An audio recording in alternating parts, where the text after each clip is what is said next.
I think there are strong arguments for minors getting access to, ideally with a doctor's approval, like HRT and stuff, or puberty blockers at least at a young age. That's a pretty radical left position. It's pretty far to the left. Right. But I don't think trans women should be competing in sports with cis women, and all the research supports that. Right. And that position can make me sound like a depending on who I'm talking to. But also, like, if you were to state that position to every single person who has been on this podcast over the course of like the last year, like you might be able to find a handful of them that took any kind of issue with it. That's just like common fucking sense that every normal person agrees with. And I agree with you. It's just a losing issue because it makes the whole of leftism look bad. Yeah, and for the trans stuff too. And I kind of wonder because we kind of saw this, and no disrespect to Leah Thomas, because I think you should fucking rock whatever system you're in. If they're gonna let you compete, then fucking you should compete as hard as you can. Okay. I have no problem with any individual trans athlete because you should do what you can.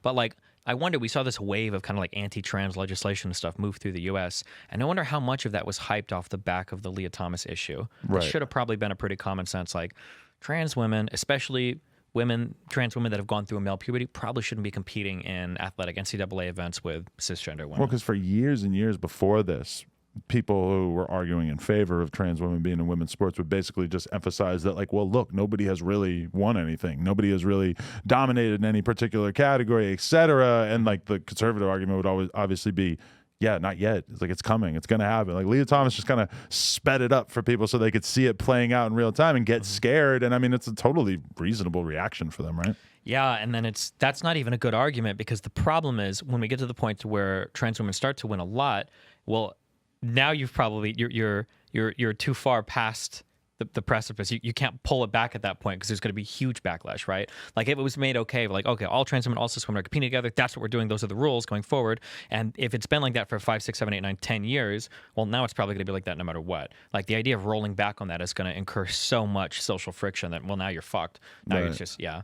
So I think you kind of have to think ahead a little bit. You can't just like, well, if they start dominating everything, then we'll change it. Well, because now at that point, now it feels even worse. Now you've got like a whole bunch of problems. But you think that the trans community really thinks that you're their ideological enemy? Or like, do you think that if they were to really be on their deathbed and have to be honest, that they would admit that, like, yeah, we disagree on like 2% of shit regarding this very specific issue? Without getting too deep into it, there are huge divides in the trans community about what they think about certain things. There are certain groups of trans people that I would super get along with really well. Right. I've gotten a ton of emails from people that are like, oh, thank you. Like, your voice is really important. Like, I feel insane as a trans person. None of these communities accept me. I listened to the manifesto, so I heard you read like 40 minutes of emails about this topic. Yep. At a certain point, I was like, I don't know if I can listen to any more emails. Sure, yeah. And then, but then there's another kind of group of trans people that like literally hate me, and they think that I'm paving the road towards like trans extermination in the country and shit. So Right. Wow.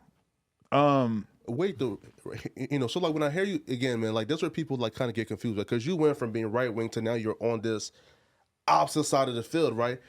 How did that happen? Opposed to just hearing some like bad things from like the extremists of the right.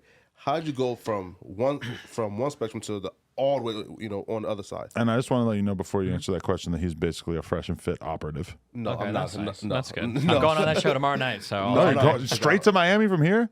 tomorrow No, morning, no. I go to Miami, and then I'm going tomorrow night with my wife. Yeah, Are it you should be. seeing like, oh, you live there? Never mind. Yeah, You yeah, have to, I go like, to- you're going out of your way, right? Yeah. Honest to God, there were a couple moments where if you are working class poor, and I don't mean people listening to this that are middle class. Okay, fuck the middle class. Okay, I don't mean people that are like, it's really hard to afford my third car, or we can only go to Disney World twice this year. I mean, if you're like the kind of person that has to do like live paycheck to paycheck, and like a flat tire fucks your like half year up, like these kinds of people. That was probably the point in my life when I was the most conservative. I don't know why, because you're working and you feel like the only way out is to work and work and work.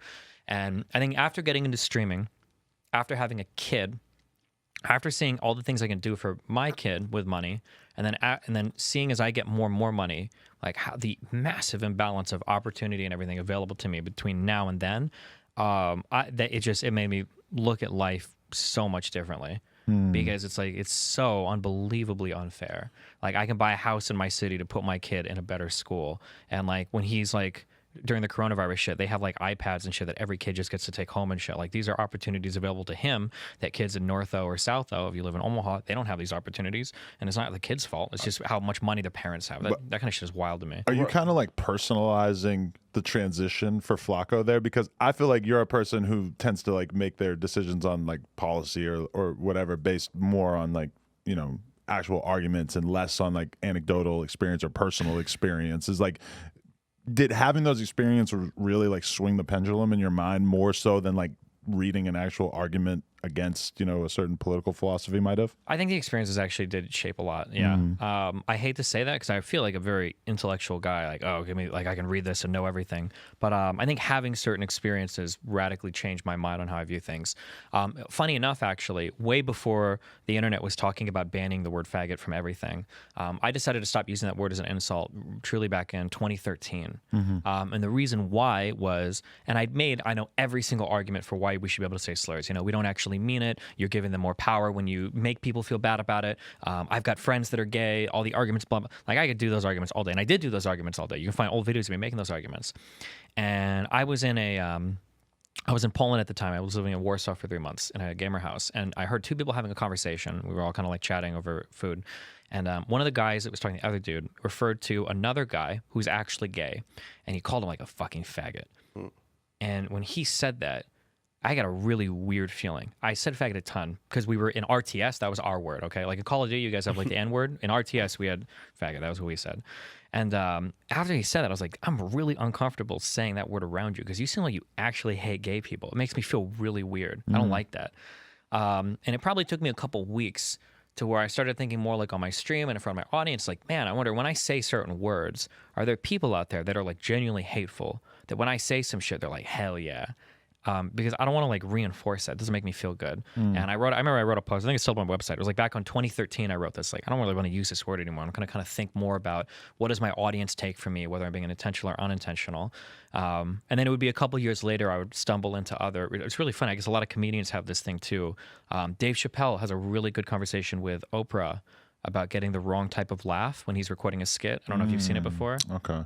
But, it sounds familiar, right? Yeah, he talks about how they were going to do a particular skit. I don't even remember what the skit was, but after they had finished like filming something, there was a white dude on set and he was laughing. And Dave Chappelle had felt like, I think for the first time, I felt like the dude was laughing at me. Didn't feel like the kind of laugh I wanted. And yeah, I had one of those when it was like 2013. So that I think experiences have shaped quite a bit of like my viewpoints on things. It's interesting because like streamers are held accountable for their community so much these days. And I've kind of even seen you kind of make that argument about certain streamers is like, forget about what they were saying, look at what their chat was saying during this. Like if the vast majority of like hundreds of people in their chat seem to feel a certain way that maybe the streamer is not saying because they don't want to violate terms of service or whatever, then that says a lot. But like, how much responsibility do you feel for that? I mean, I feel 100%. Like, Really? to some extent, they're kind of like my children, right? They're spending a lot of time watching me. If they're all joking about things in a certain way, it's because they're picking up something that I'm putting down, even if I'm not aware of it. So it's just things I try to be aware of. Yeah. So you like instruct your moderators that even if there's like a very, you know, niche, weird, inside racist joke, that these are all things that you basically want to eliminate from your chat? Kind of. I call it like soft moderation. I don't try to like ban hardcore for it unless somebody's being really fucked up. But it's more, I'll just have like conversations occasionally where I'll be like, all right, guys, we need to like chill on this. Because I think we all have roughly, at this point, me and my community have the same values. So it's more just like a gentle reminder where it's like, I don't know if every time a girl comes on, you guys start making boob jokes. It's probably not like the best idea. Right. Also makes women never want to fucking join this community when you do shit like this. Yeah. And then it also gives a lot of cover for people to make comments that are like a little bit too beyond the pale. Right. Now you've got some guy saying like, oh yeah, you know the only reason she's here is because of this, you know, she's a fucking woman or whatever. But on its own, that comment looks bad. But if it's in a sea of like big booba, I don't know, it's harder to see stuff like that. So yeah, I try to be like a guiding force without being like ban. Right. Unless definitely. they're making fun of me for playing League, then I ban them all. But All right, people, we just hit 300,000 subscribers. You know we're trying to hit 400,000 subscribers. So that little red button, tap it, tap in. Appreciate y'all.